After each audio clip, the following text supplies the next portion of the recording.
બંસે વિભૂષિત કરાન્નવનીતદાભાં પીતાંબરાદૃણબિંબ ફલાંદરોષ્ટા પૂર્ણેન્દુ સુંદર મુખાદરવિંદ્ર નેત્રા કૃષ્ણાત પરમ કિમપી તત્વમહમ ન જાને. નમો નમઃ. તમારા બધાનું સ્વાગત છે આધ્યાત્મિક મહાશક્તિમાં. આજે ચક્રપાણી જયંતિ. ચક્રપાણી જયંતિ એટલે ભગવાન શ્રી હરિ નારાયણનો ઉત્તમ દિવસ અને એક દિવ્ય પુરુષનો પણ ઉત્તમ દિવસ. પહેલા ભગવાન શ્રી હરિ નારાયણની ચર્ચા કરીએ. ચક્રપાણી જયંતિ એટલે કે ભગવાન શ્રી હરિ નારાયણે ભગવાન સાંબ સદા શિવની તપશ્ચર્યા માટે એ જ્યારે તૈયાર થયા, વૈકુંઠ ધામથી બહાર આવીને જ્યારે ભગવાન સાંબ સદા શિવની પૂજા અર્ચના અને આરાધનામાં ભગવાન શ્રી હરિ નારાયણ લાગે છે, ત્યારે એ સહસ્ર કમળોની સાથે એટલે કે સહસ્રાચન નામની પૂજા માટે તત્પર બને છે. આ પૂજાનો નિયમ છે કે આ પૂજામાં 1000 કમળને જોડે લઈને બેસવાનું હોય છે. એમાંથી એક પણ કમળ ખૂટે છે તો તમારી પૂજા ભગ્ન થાય છે. શરૂઆતથી માંડીને જ્યાં સુધી તમારી પૂજા, તપશ્ચર્યા, અર્ચના, આરાધના પૂરી નથી થતી ત્યાં સુધી તમે આસન ત્યાગી શકતા નથી. અને એવા સંકલ્પ સાથે ભગવાન શ્રી હરિનારાયણ પૂજામાં મગ્ન થાય છે. ભગવાન સાંબ સદા શિવનું આરાધન કરે છે. ડિમ ડિમ ડિંકત ડિંબ ડિંબ ડમરૂપાણો સદા યસ્ય વે ફુમ ફુમ ફુંકત સર્પજાલ હૃદયમ ગંગંચ ઘંટાર્ણવમ બમ બમ બંકત બંબ બંબ વહનમ કારુણ્ય પુણ્યાત્પરમ બમ બમ બંકત બંબ બંબ નયનમ ધ્યાયેત શિવમ શંકરમ. આમ ભગવાન સાંબ સદા શિવ પોતાના આરાધ્ય, પોતાના ઇષ્ટ, પોતાના ભીતર રહેલા ઈશના પ્રત્યક્ષ રૂપને એટલે કે લિંગ રૂપને ભગવાન એક એક મંત્રના આરાધનથી, એક એક નામના આરાધનથી પોતાના બાજુમાં જે રહેલું જે સરસીજ છે, કમળ છે, એ ભગવાનને અર્પણ કરે છે. પણ જેમ આપણા જીવનમાં પરીક્ષા વિના આપણે ઉત્તીર્ણ થયા એવું સમજાતું નથી, એમ પરબ્રહ્મ પણ પરબ્રહ્મની પરીક્ષા લેવા માટે તૈયાર હોય છે. અને એ પરીક્ષા ક્યારેય સહેલી હોતી નથી.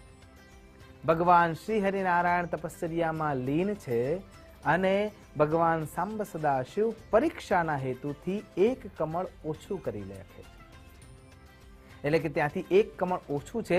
ભગવાન એક એક મંત્રના આરાધનથી, એક એક શબ્દના આરાધનથી, એક એક નામના આરાધનથી એક એક કમળ ચડાવે છે અને નામ ગણતા જાય છે. છેલ્લું નામ જ્યારે આવે છે અને પોતાની આંખો બંધ છે, થાળના અંદર હાથ પહોંચે છે, પણ કમળ છે નહીં. ભગવાન આંખ ખોલે છે ને જોવે છે તો એ કમળ દેખાતું નથી અને પોતાની જગ્યાથી ઊભા થઈ શકાય એવો એમની પાસે રસ્તો નથી, કેમ કે એ નિયમથી બંધાયેલા છે. જીવન પણ નિયમો સાથે બંધાયેલું છે. આપણે આપણા નિયમોને જેટલા ચુસ્તતાથી પાલન કરીશું એટલા ઈશ્વરના નજીક જઈ શકીશું. ઋતુઓ પોતાની તમામ વ્યવસ્થા નિયમો સાથે જ આચરિત કરે છે. આ પ્રકૃતિ પોતાની તમામ વ્યવસ્થા નિયમોથી બંધિત રહીને આચરિત કરે છે. સમુદ્ર ક્યારેય પોતાની માઝા છોડતા નથી. પર્વતો ક્યારેય પોતાના ઉપર પથ્થરોને નીચે ફેંકી દેતા નથી. હા, આપણા હસ્તક્ષેપના કારણે એ થાય એ અલગ વ્યવસ્થા છે. તો ભગવાન પોતાની જગ્યા પરથી ઊભા થાય એમ શક્ય નથી. કોઈને બોલાવી શકાય એ પણ એમના જોડે શક્ય નથી, કેમ કે એકાંતમાં તપ કરવા માટે ભગવાન બેઠા છે. અને એ સમયે એક કમળ ઓછું છે તો હવે લેવું કેવી રીતે? હા, પોતાની શક્તિથી એ બીજું સુવર્ણ કમળ લાવી શકતા હતા, પણ ના, જે દ્રવ્ય એમને સંચિત કરેલું છે એનાથી જ પૂજન થઈ શકે એ નિયમ હતો. એટલા માટે ભગવાન વિચાર કરે છે કે હવે મારી પાસે બીજું કયો રસ્તો છે કે જે હું ભગવાનને આપી અને મારી પૂજાને પૂર્ણાહુતિ કરી શકું.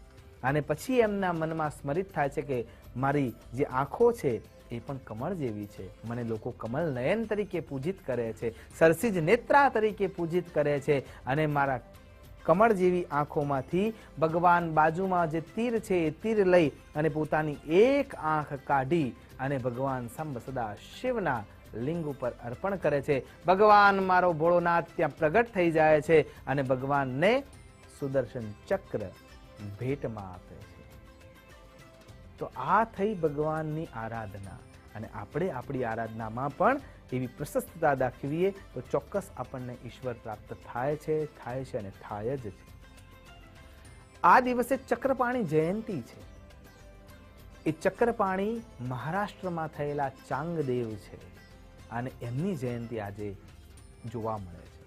તો ચાંગદેવની પણ ઘટના બહુ જ રમણીય છે, બહુ જ પ્રસંગ પ્રચલિત છે. મહારાષ્ટ્રમાં તો એમની પૂજા અર્ચના ભગવત સ્વરૂપે થાય છે.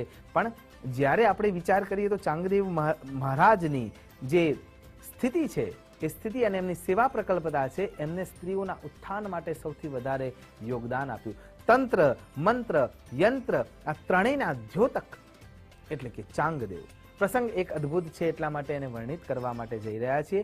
તો પ્રસંગ એવો થયો છે કે એક સમયે ચાંગદેવજીના પરિપ્રેક્ષ્યના સામે એવું કોઈ નહોતું કે જે એમની જ્ઞાનની શક્તિને તલાતલને પાર પામી શકે. અને એ સમયે જ્ઞાનદેવ કરીને યુવાવસ્થાના તપસ્વી એમને મળે છે. પ્રસંગ એવો થાય છે કે ચારે બાજુ ચાંગદેવની કીર્તિ વધેલી છે, અને કીર્તિ છે ને એ ધીમે ધીમે અભિમાનનું રૂપ લઈ લે છે. અને એ અભિમાનને બતાવવા માટે ચાંગદેવ જ્ઞાનદેવને હરાવવાના હેતુથી હાથમાં કોબરા સર્પને, જે વિષેલો સર્પ છે એનો ચાબુક બનાવે છે, જીવિત સર્પનો, અને વાઘના ઉપર આસન બનાવીને એ જીવંત હિંસક પશુના ઉપર બેસીને પોતાના તમામ સેવકો અને સંપ્રદાયના લોકોનું જેમને એમને કલ્યાણ કર્યું છે બધાને લઈને જ્ઞાનદેવને એવું બતાવવા માટે જાય છે કે જો આ મારી સાધના છે, આ મારી તપશ્ચર્યા છે. અને જતા જતા જતા જતા આગળ જ્યારે વધે છે ત્યારે હિંસક પશુ પોતાની હિંસકતા ભૂલી ગયા છે, અને એના ઉપર ચાંગદેવજી મહારાજ બેઠેલા છે. ને જઈને ત્યાં જે જગ્યાએ ભિત્તિના આજુબાજુમાં જે જગ્યાએ જ્ઞાનદેવ બેઠા હતા ત્યાં જઈને ચાંગદેવ બતાવે છે કે જો મારી તપશ્ચર્યા આ છે કે હું હિંસક પશુને પણ કંટ્રોલ કરી રહ્યો છું. જ્ઞાનદેવ પોતાની તપશ્ચર્યાથી જે નિર્જીવ વ્યવસ્થા છે, જે ઓરડાના અંદર ભીંતો છે, એ ભીંતોને ખાલી થપથપાવે છે અને ભીંતો રથના જેમ ચાલવાની શરૂઆત કરે છે. અને ચાંગદેવ પોતાની જાતને જે અભિમાનમાં હતા એ તરત ભૂલી જાય છે અને જાણે છે કે ના, જે નિર્જીવના અંદર પણ જીવન ઉત્પન્ન કરી શકતો હોય એ વિદ્યા જ્ઞાનદેવ પાસે છે. અને પોતાના અભિમાનને ઓગાળવા માટે થઈને એમના આગળ નતમસ્તક થઈ જાય છે. આવા ચક્રપાણી ચાંગદેવ મહારાજ, અથવા એમને ચક્રધર સ્વામી તરીકે ઓળખવામાં આવે છે, એમની આજે જયંતી છે. આપણે પણ આવા દિવ્ય પુરુષોના સાનિધ્યમાં જઈએ અને એમના તરફથી મળતી એ હકારાત્મક ઉર્જાને આત્મસાત કરીને આપણા જીવનને મંગલમય કરી શકીએ. એ જ અભ્યર્થના સાથે નમસ્કાર. અસ્તુ સદા શિવોહમ. નમો નમઃ.